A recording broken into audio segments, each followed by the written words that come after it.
আজকে দামি ফল দিয়ে সকালে নাস্তা বানাবো, জীবনের প্রথম ট্রাই করছি আর সেই সাথে আপনাদের সাথেও শেয়ার করলাম। আসসালামু আলাইকুম, কেমন আছেন সবাই? আলহামদুলিল্লাহ আমরা সবাই ভালো আছি।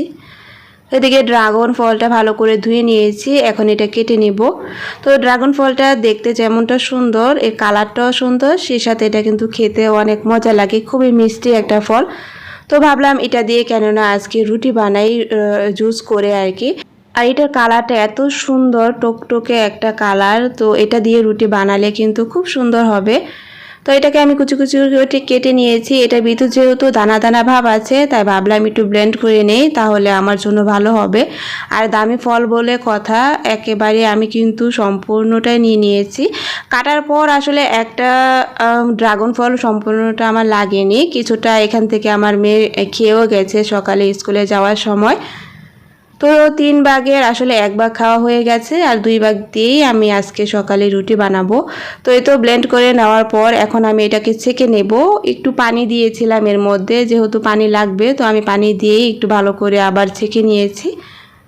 তো ছেঁকে নেওয়ার পর লিকুইডটা কিন্তু অনেকটাই হয়েছে, আর এদিকে সিঙ্কের মধ্যে যে গর্তগুলো হয়েছে সেগুলো আমি সাথে সাথেই ধুয়ে নিব।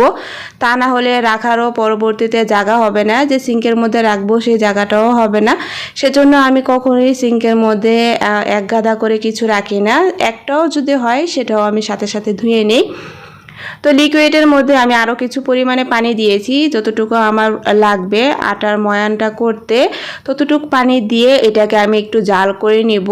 পানি যেভাবে আমরা রুটি বানানোর সময় বলক আনাই, ঠিক তেমনইভাবে আমি এখানে পানিটা ভালো করে ফুটিয়ে নিয়েছি। এখন আমি আমার পরিমাণ মতো একটু রুটি বানিয়ে আটা দিয়ে দিচ্ছি আর কি।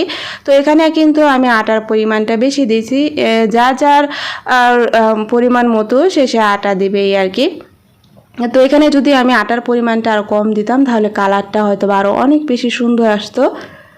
আর এখন গরম অবস্থায় এটাকে আমি ভালো করে হাতে ময়ান করে নিচ্ছি। আমার হাতটাও ভালোভাবে লাল হয়ে যাচ্ছিল, কারণ গরম অবস্থায় যদি এটা ময়ান করা না হয়, তাহলে কিন্তু পরবর্তীতে ময়ান করতে অনেক কষ্ট হয়, অনেক শক্ত হয়ে যায়। আর এখন আমি কত সুন্দর করে রুটিগুলো বানিয়ে নিচ্ছি, কারণ গুলাটাও একেবারে পারফেক্ট ছিল। আটা খুব পরিমাণে বেশিও পড়েনি, আবার একেবারে কমও হয়নি, একদম পারফেক্ট ছিল। সেজন্য আমার রুটিগুলো বানাতে একটুও কষ্ট হয়নি, আর কালারটাও এত সুন্দর এসেছে। তো জীবনের প্রথম যেহেতু বানিয়েছিলাম, অভিজ্ঞতাটাও নতুন ছিল, আর সেই সাথে সবাই পছন্দও করেছে আর খেতেও ভালো লেগেছে। তো এই ফলটা কিন্তু অনেকে পছন্দ করে না, যেমন আমার ছেলেই কিন্তু পছন্দ করে না, ও এই ফলটা খেতে চায় না।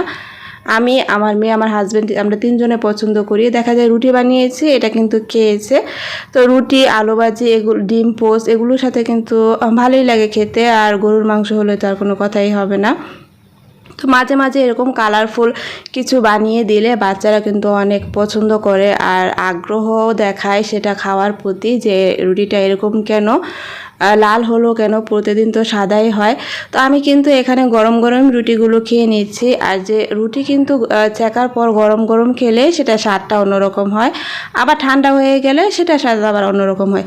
একেবারে ভিতরটাও পারফেক্ট হয়েছিল, আর যেহেতু এটা আমি সিদ্ধ করেই বানিয়েছিলাম, খেতে কিন্তু ভালোই লেগেছে।